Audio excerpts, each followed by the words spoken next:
I don't think that I'm the sort of person that takes pleasure in revenge. I've always thought that getting on with your life is probably the sweetest form of revenge, if you could call it that.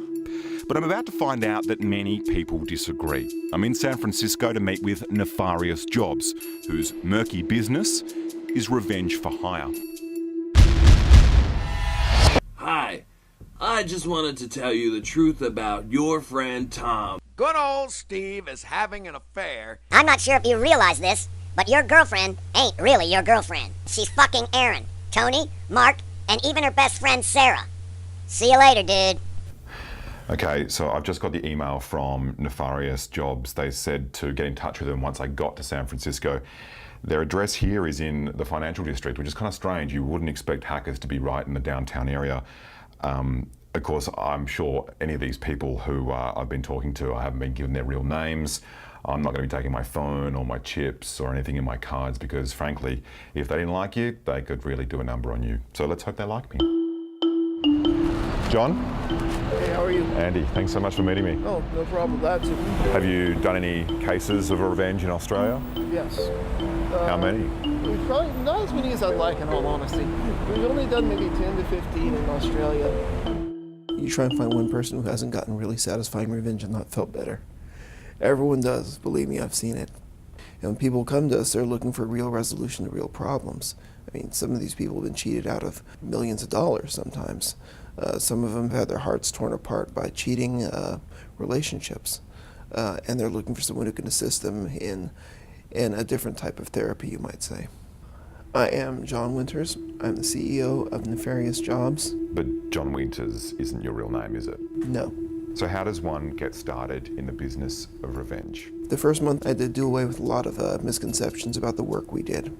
Because a lot of people wanted services that we just don't provide. And number one is that we're leg breakers, or that we do anything physical. The second one is that we're just, little pranks, little things that annoy people.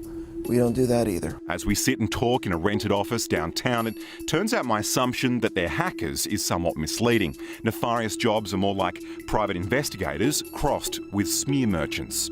John says his background is in law enforcement and says all types of clients come to him for all types of reasons. The ex-wife who's upset about, her husband leaving and wants to see what can be done about it.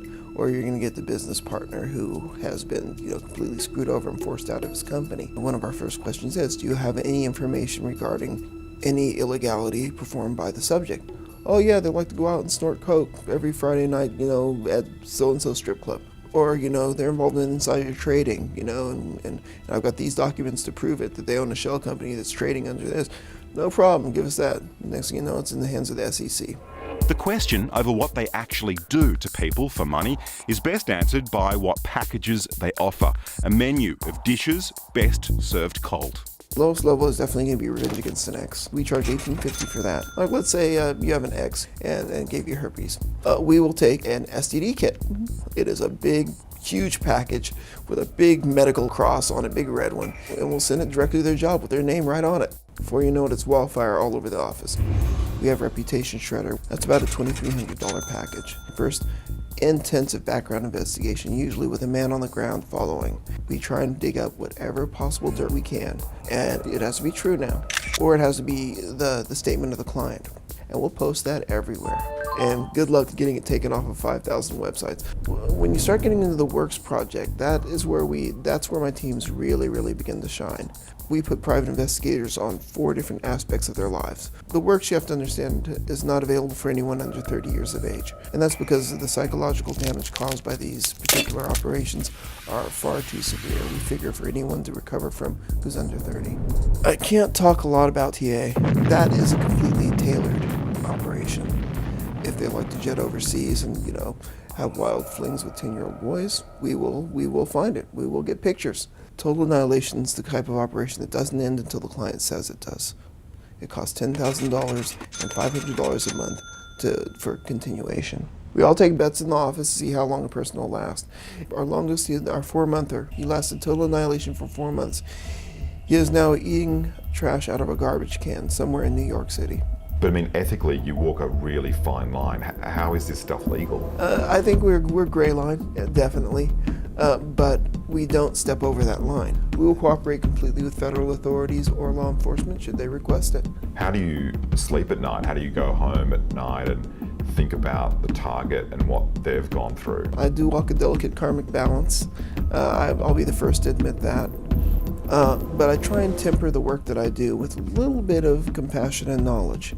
If a person is a dirtbag, and they're flying off to say Thailand, one of our investigators just happens to kick in a door, get a picture of them, with their finger in a 10-year-old's butt, and snap the shots and run off. We don't really feel too bad about posting those, in all honesty.